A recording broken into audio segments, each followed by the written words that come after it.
Getting the correct specification per the Florida Building Code when designing for extreme conditions. Welcome to Building Knowledge 101. In this video, we explore how to ensure the correct specifications when designing and adhering to the Florida Building Code, including the importance of a Notice of Acceptance, NOA, from Miami-Dade County for product validation.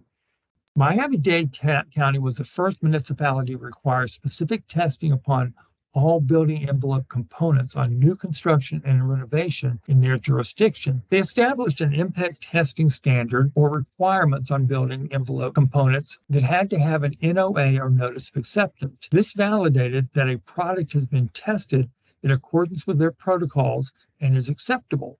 The NOA clearly details the test mock-up and the scope of material installed on a building must not exceed the parameters of the mock-up. An NOA limited you to just the size of the application of the test. It could not exceed the physical test sizes. It did not allow you to extrapolate from a test to other sizes to simulate how elevations would perform. NOAs have been required in Miami-Dade and Broward County. NOAs have been replaced by the now required statewide Florida Building Code. In Florida, you must be aware of is FBC, or the Florida Building Code. FBC states that all building envelope systems and products provided in Florida must be approved in accordance with the Florida Product Approval Program.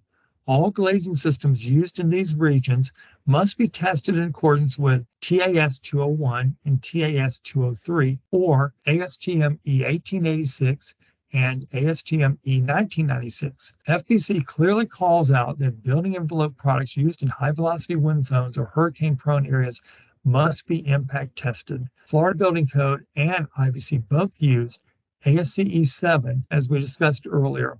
Keep in mind that ASCE 7 generates two wind load levels, the ultimate design load and allowable stress design load. If you are given the ultimate design load but can use the allowable, you may factor it by multiplying it times 0.6 to get the allowable. When evaluating products, ensure that you are using the proper wind loads for your specific project. That is all we have time for in this video. If you'd like to watch more of our 101 video series, subscribe to our YouTube channel, Kawneer Company, Inc.